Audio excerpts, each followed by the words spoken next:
GMA's Survival Week, and this past weekend, a teenage surfer was badly bitten by a shark in South Florida. He was lucky to be saved by other people on the beach, but surviving an attack isn't just about luck. As ABC's Matt Gutman is here to tell us, this time with an incredible demonstration to boot. Good morning, Matt. Hey, good morning, Lara. This time I had to jump in to the deep end to learn how to fend off sharks with my hands and feet. But even though we had a number of safety precautions, including wearing chainmail armor, what you're about to see is probably one of the most terrifying experiences I have ever had.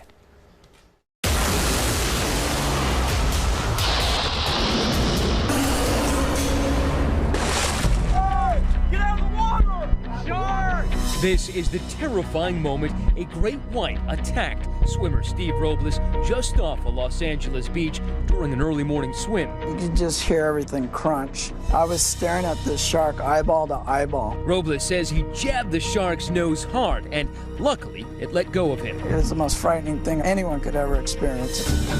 Experts count 53 shark attacks along U.S. coastlines last year.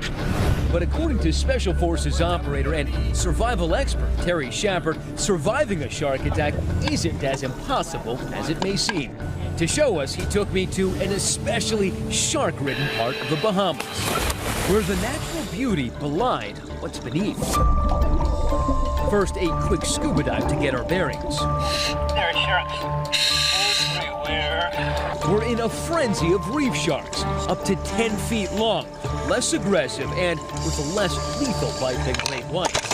Here we go, man. We're right in the middle of the backyard. We're about to do what they tell you not to do, float on the surface where it's most dangerous to humans, because the sharks are flapping hands, legs, and feet can look like food. These sharks can smell a part of blood in a million parts of water, okay? So everything down there is going to smell like food, including you. We're simulating a normal person getting dumped in shark-infested waters. Trick is we have chainmail to protect us.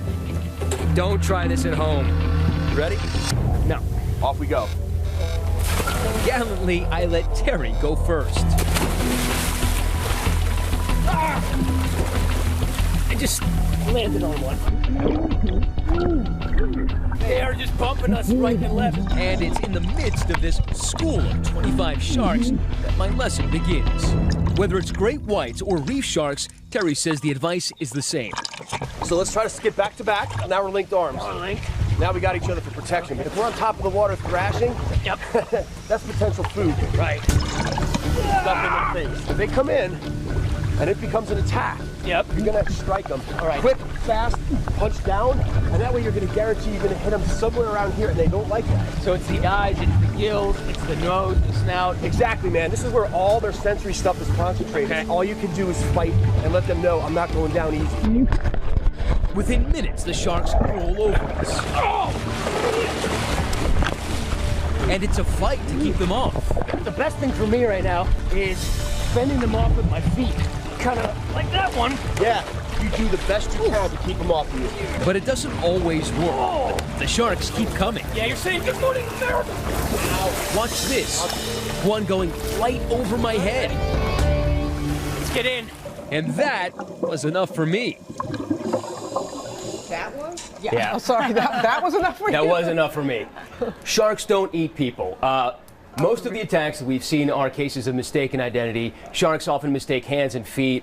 They don't have hands, so they use their mouths to taste things. So, you know, what's remarkable about this is that they didn't bite us. I mean, we're in the water. We gave them every opportunity to chomp on us, and they're smart enough to know, laughter here, smart enough to know the difference between fish and friend and man and Was there food. a point where you were just like, what am I doing? The entire endeavor was, I let Terry go first. I really didn't want to jump in. I was terrified. But you did it. I'm almost afraid to know what you're going to teach us to survive next. Plane crashes and boat crashes is next. But a caveat here, we did not hurt those sharks. We were just pushing them I off. was going to ask that, yeah. You volunteered for this assignment, right? I did. I enjoyed it. Maybe the last one, though. You and Ginger should go do something together. We're going to be like you guys tethered. make a great We're team. I think so too. I tell you what, you win the insane anchor of the month right there. 'Cause that right there, that was very impressive. Thank you. If I ever find myself in that situation, I now know what to do. Thank you. I'll be thinking of you.